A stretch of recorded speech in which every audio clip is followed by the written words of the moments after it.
राधे राधे। समस्त सनातन धर्मावलंबियों को मेरा प्यार भरा जय श्री राम, जय श्री कृष्ण।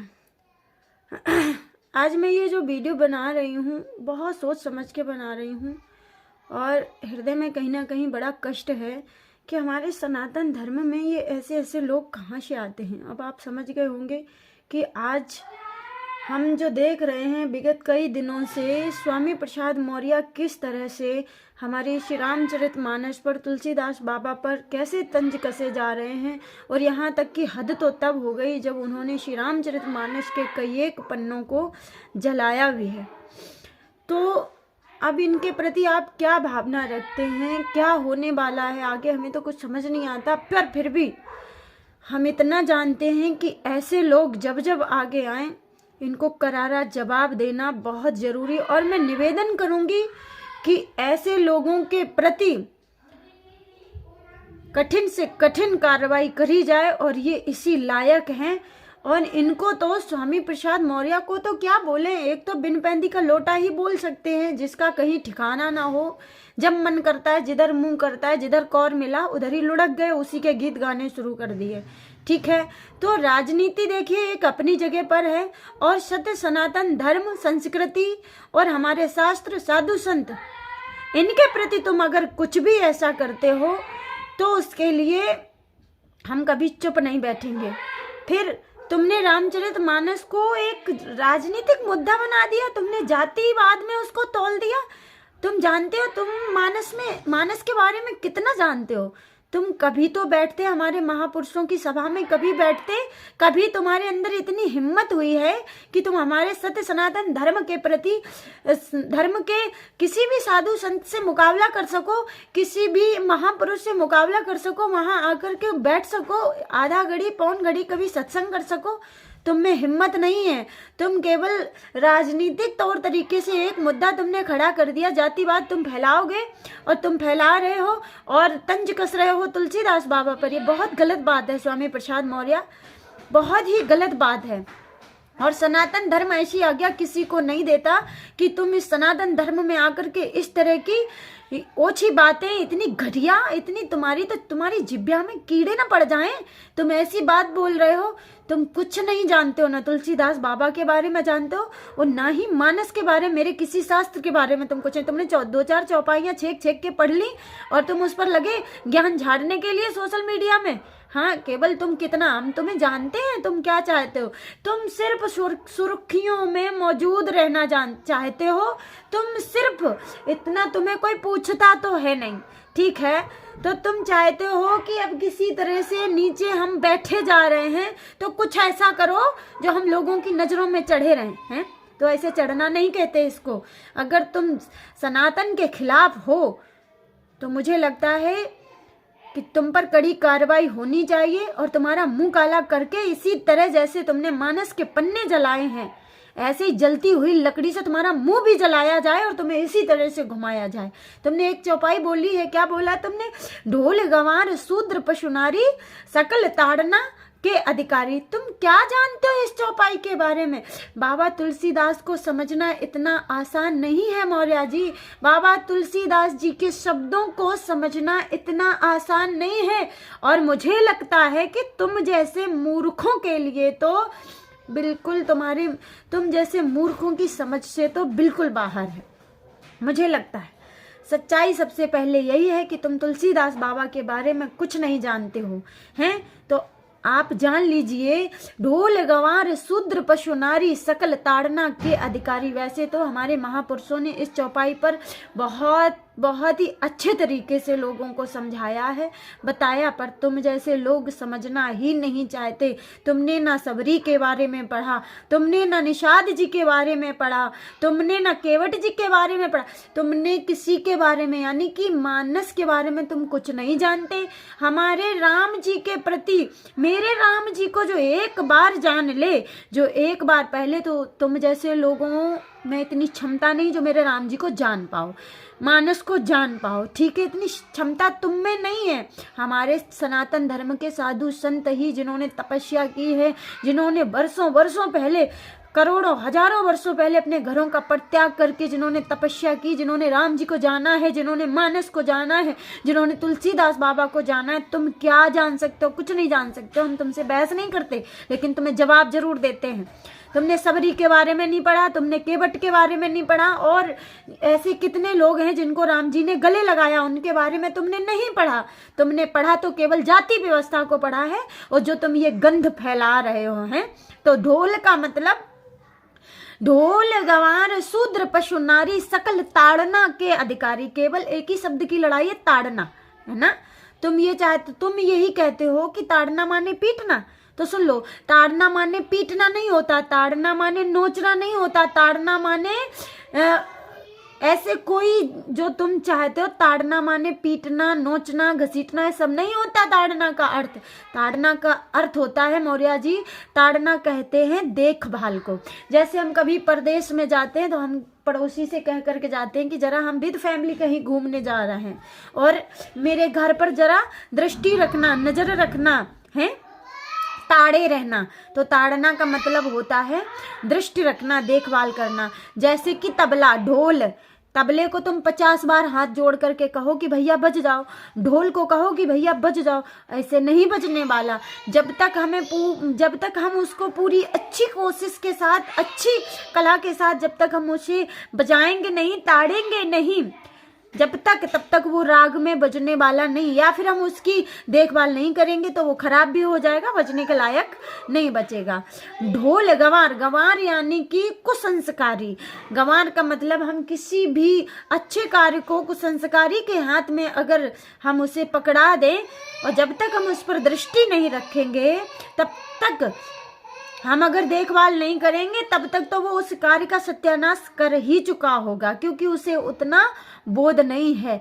गंवार, तुम जो गंवार को उल्टा सीधा अर्थ निकाल रहे हो ना, गंवार यानी कि जिसके अंदर संस्कार नहीं है, कुछ संस्कारी जिसे कह सकते हैं। तो हम उसे कोई कार्य सौंप करके उस पर दृष्टि रखना जरूरी है। यदि ऐसा नहीं करते हैं तो हमारे कार्य को पूरी तरह से नष्ट कर सकता है। या फिर ये भी कह सकते हैं कि वो कुसंस्कारी है, वो गंवार है, वो कहीं कोई ऐसा कार्य करके ना आ जाए जिससे कि वो खुद ही पिट करके आ जाए, तो इसलिए मार खा करके आ जाए, इसलिए हमें उस पर नजर रखनी है।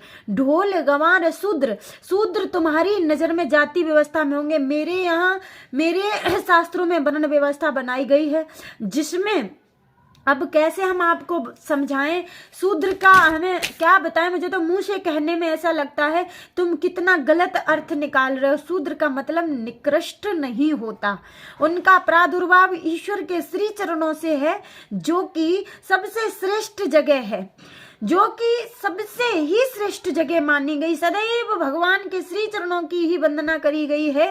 शास्त्र के विरुद्ध आचरण करना, शास्त्र की बात ना मानना, शास्त्र के विरुद्ध चलना, शास्त्र के खिलाफ चलना, वो शूद्रवत की तरफ इशारा करती है, ना कि तुम किसी जाति व्यवस्था में बन करके किसी जाति के लोगों को तुमने नाम लिए। हमें तो, हम ऐसी कोई जाति व्यवस्था मानते नहीं है और हम नाम भी लेना नहीं चाहते। तुमने कई जातियों के लोगों के नाम लेकर के तुमने मीडिया के सामने उनका दिल दुखाया है।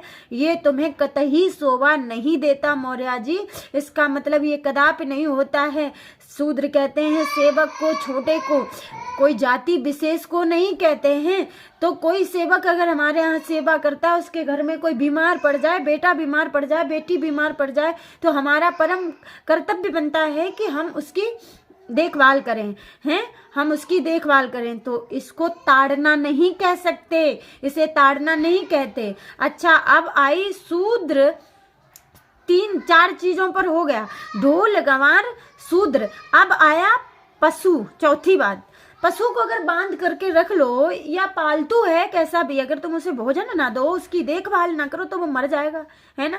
तो परम कर्तव्य हमारा बनता है कि उसकी देखभाल करना, उस पर निगरानी रखना, किस समय पानी पियाना है, किस समय भोजन कराना है, किस समय उसकी क्या व्यवस्था करनी है। ये हमारी परम कर्तव्य हमारा बनता है कि उस पर हम देखभाल, उस पर नजर रखें, उसे निगरानी में रखें। तो इसको ताड़ना नहीं कह सकते हैं। अब क्या आया, पशु नारी। नारी नारी को मेरे यहाँ कभी सनातन धर्म में कभी भी पुरुषों के द्वारा प्रताड़ित करने की कोई व्यवस्था नहीं बनी है। यहाँ तक जब नारी का पाणिक ग्रहण संस्कार होता है पुरुष के साथ में, तो ये वचन भी दिलवाया जाता है कि किसी भी हाल में तुम्हें इस नारी की रक्षा करनी है, यानी कि उसे सुरक्षित रखना। क्यों? क्योंकि वह 14 रत्नों में नारी एक रत्न कही गई है। और अगर ऐसा ही होता, ताड़ना का मतलब अगर तुम्हारी दृष्टि से देखा जाए तो हमारे सनातन में रानी लक्ष्मीबाई जैसी वीरंगना हुई हैं जिनको किसी ने बंधन में नहीं बांध पाया। तो तुम्हारी दृष्टि में क्या तुम कहना चाहते हो कि ताड़ना का मतलब नारी पर कोड़े बरसाना, डंडे बरसाना, मारना? अरे नहीं नहीं मौर्य जी, ताड़ना का ये कदापि मतलब नहीं है। ये आप नहीं कहें, आपके मुख से शोभा नहीं देता। मैं फिर कहती हूँ, तो 14 रत्नों में एक रतन नारी को कहा गया है। रतन है वो। अगर जरा सी भी चूक हुई तो यहाँ बड़े ही दुष्ट प्रवृत्ति के लोग हुए हैं हमेशा नारी पर, जिसकी गलत दृष्टि रही है। तो उन कुदृष्टियों से बचाने के लिए नारी पर देखभाल करने का पूर्ण अधिकार पुरुष को दिया गया है। जैसे राम जी को जब वनवास हुआ तो जब केवट की नाव में जब चढ़ने लगे तो उन्होंने न लक्ष्मण जी को कहा और न ही राम जी को, खुद न राम जी चढ़े हैं। पहले उन्होंने क्या किया, पहले उन्होंने सीता जी को कहा कि पहले नाव में पैर आप रखो, नाव में आप चढ़ो, सिय चढ़ाए चढ़े रघुराई हैं। तो पहले आगे सीता, दृष्टि रखो। दृष्टि चूक गई तो रत्न है। शासन मतलब उसकी पिटाई करना नहीं है। दृष्टि रखो। जैसे बच्ची होती है, बच्ची रहती है तब तक माता पिता की छत्र छाया में, थोड़ी बड़ी हुई तो भाई की छत्र छाया में, थोड़ी बड़ी हुई तो पति की छत्र छाया में, और बड़ी हुई तो फिर पुत्रों की छत्र छाया में आ जाती है। हाँ, वैसे तो हमारे यहाँ तुम नारी के प्रति कोई ऐसी भावना नहीं रख सकते। नारी सशक्तिकरण को तुम इस तरह से ठेस नहीं पहुंचा सकते हो। नारी हमारे यहाँ, एक महाभारत की भी कभी कथा पढ़ लेना, जिसमें पितामह ने भगवान श्री कृष्ण से कहा था कि मेरी एक कन्या है जिसका नाम है मति, उस मति को मैं आपके चरणों में सौंपना चाहता हूँ। उन्होंने उसको भी कन्या का, बुद्धि को कन्या का स्वरूप दे दिया। अगर ये बुद्धि बिगड़े ना तो तुम जैसे लोग न जाने अर्थ का कितना अनर्थ करके रख देते हैं। ऐसा नहीं होता है। आप समझ गए ना ताड़ना का अर्थ क्या होता है। तो यही याद रखना, नारी पर जब तक हम दृष्टि नहीं रखेंगे तब तक वो सुरक्षित नहीं है। सुरक्षित रखने के लिए उस पर हम दृष्टि रखते हैं, इससे उसका अमंगल नहीं होगा, इससे उसका अहित नहीं होगा।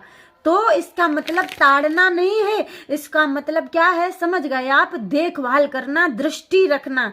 इसलिए मौर्य जी आपसे फिर कहना है कि आप लोग क्यों इतना कुठार लेकर के इस तरह बैठे हो, घात करने के लिए सनातन धर्म पर, संस्कृति पर, और क्यों इस तरह से जाति व्यवस्था में लोगों को क्यों लड़वा रहे हो, क्यों क्या कर रहे हो। मानस में बाबा ने ऐसा कुछ नहीं कहा, बस इतना है कि अगर किसी भी शब्द का आपको अर्थ समझ नहीं आएगा तो तुम इसी तरह से अर्थ का अनर्थ करोगे और लोगों को आपस में लड़वाओगे। तुम कभी किसी को जाति की तरफ ढकेल करके लड़वाओगे, कभी किसी को राजनीति की तरफ, लेकिन तुम कभी मानस और राम के बारे में, शास्त्रों के बारे में, सनातन के साधु संतों के बारे में, महापुरुषों के बारे में तुम कभी नहीं जान सकते हो। जान गए, जो जान जाता है वो इस तरह का कभी कटाक्ष नहीं करता और कभी इस तरह की अभद्रता नहीं करता जैसी तुमने करी है।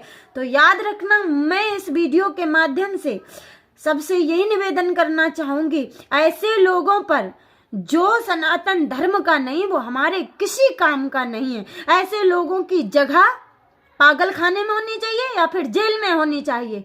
इनकी जिभ्या जब जब उठती है तब तब सनातन धर्म पर ही क्यों उठती है, किसी अन्य धर्म के बारे में तुम एक बार अपनी जिभ्या चला करके देखो।